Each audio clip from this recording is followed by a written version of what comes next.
काली लड़की और जादुई आईना। रामपुर गांव में कौशल्या अपनी 2 बेटियों के साथ रहते थे। कौशल्या अपनी बड़ी बेटी गुंजन से तो बहुत प्यार करती थी, लेकिन छोटी बेटी सलोनी से बिल्कुल प्यार नहीं करते थे। उसका एक कारण था कि सलोनी दिखने में बहुत ही ज्यादा काली और बदसूरत थी, जिस वजह से कोई भी उसे पसंद नहीं करता था। सलोनी को अपने रंग और अपनी किस्मत को लेकर हमेशा ही अपनी माँ और बहन से ताने सुनने पड़ते थे। अरे ओ करमजली, कहाँ मर गई? आई माँ।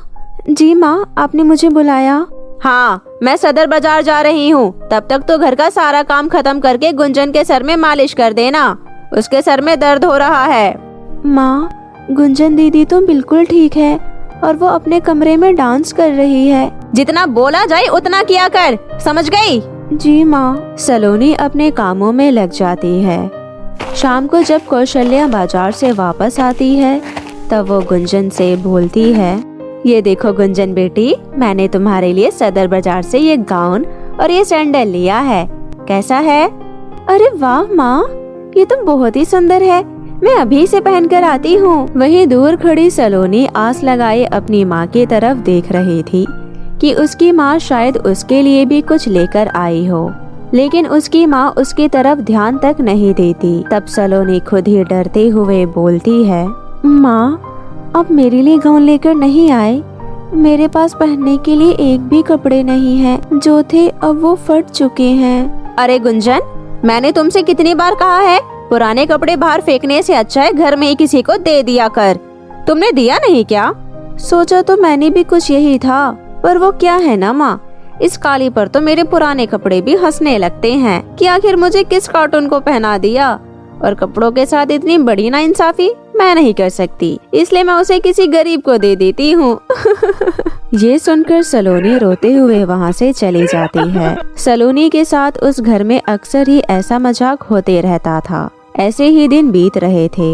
एक दिन की बात है, कौशल्या रास्ते से गुजर रही थी, तभी उसे बाग में सुंदर सुंदर सफेद गुलाब खिले हुए दिखाई देता है। मेरी बेटी गुंजन को तो सफेद गुलाब बहुत ही पसंद है, अगर मैं उसके लिए गुलाब लेकर जाऊंगी तो वो बहुत खुश हो जाएगी। यही सोचकर कौशल्या सफेद गुलाब के बाग में चली जाती है और एक गुलाब तोड़ लेती है। तभी उसे जोरदार झटका लगता है और वो दूर गिर जाती है।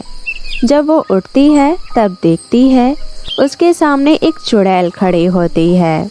तुम्हारी हिम्मत कैसे हुई मेरे बाग से गुलाब तोड़ने की? ये गुलाब मुझे मेरी जान से भी प्यारे हैं। तुमने उसे तोड़कर अच्छा नहीं किया। अब तुम्हें इसकी कीमत अपनी जान देकर चुकानी पड़ेगी। हा हा हा हा। अरे मुझे माफ कर दो, मुझसे बहुत बड़ी गलती हो गई। प्लीज मुझे जाने दो। मेरी बेटियों का मेरे अलावा इस दुनिया में कोई नहीं है। भगवान के लिए मुझे जाने दो।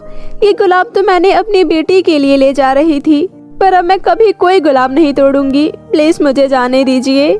बेटी, क्या सचमुच ये सब तुम अपनी बेटी के लिए कर रही थी? मुझे लड़कियों का कच्चा मांस खाने में बहुत मजा आता है। अब तो मुझे तुम्हारी बेटी ही चाहिए। हा हा हा हा हा हा। नहीं, ऐसा मत करो, मैं तुम्हारे आगे हाथ जोड़ती हूँ। फिर खुद मरने के लिए तैयार हो जाओ। कौशल्या को कुछ समझ में नहीं आ रहा था कि क्या करे। उसे तो अपनी बड़ी बेटी और खुद की जान बहुत प्यारी थी। तभी वो सोचती है कि क्यों ना गुंजन की जगह सलोनी का नाम इस चुड़ैल को बता दूं, ताकि चुड़ैल उसे खा जाए और उसे हमेशा के लिए सलोनी से छुटकारा भी मिल जाए। कौशल्या यही सोचकर सलोनी का नाम चुड़ैल को बता देती है। अब जाओ और जल्दी से सलोनी को मेरे पास लेकर आओ, वरना मैं तुम्हें जिंदा नहीं छोड़ूंगी। कौशल्या भागते हुए वहाँ से अपने घर आती है और गुंजन सलोनी को आवाज लगाती है। गुंजन, सलोनी, कहाँ हो तुम दोनों?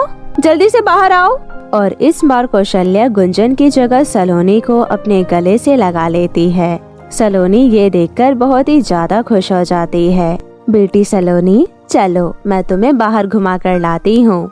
इस तरह कौशल्या झूठ बोलकर सलोनी को उस चुड़ैल के पास ले जाती है। उस चुड़ैल को देखकर सलोनी बहुत डर जाती है। माँ, ये अब मुझे कहाँ ले आई?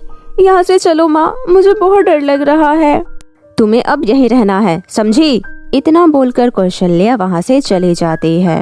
लगता है तुम्हें अपनी माँ से कुछ ज्यादा ही प्यार है, लेकिन तुम्हारी माँ तो तुम्हें जरा भी प्यार नहीं करती। खैर, मुझे उससे क्या, मुझे तो तुम्हें खाने से मतलब है और मुझे तुम जैसी लड़कियों का अच्छा मांस बहुत ही पसंद है। आखिर क्यों? तुम मुझे क्यों खाना चाहती हो? मैंने तुम्हारा क्या बिगाड़ा है? ये सफेद गुलाब देख रही हो, मेरी जान इसी के अंदर बसती है और तुम्हारी माँ ने मेरी जान को मुझसे अलग करने की कोशिश की है। तुम्हें आज उसी की सजा मिल रही है। सलोनी समझ जाती है कि चुड़ैल अब उसे नहीं छोड़ेगी। वो कुछ सोचकर फिर बोलती है, चुड़ैल जी, आप मेरे शरीर को देख रही हो, मैं कितनी पतली सूखी हड्डी की तरह हूँ। मैंने 2 दिनों से खाना भी नहीं खाया है, तो मैं सोच रही हूँ कि पहले मैं कुछ खा पी लूँ, फिर आप मुझे खा लेना। उससे आपको मुझे खाने में और स्वाद मिलेगा।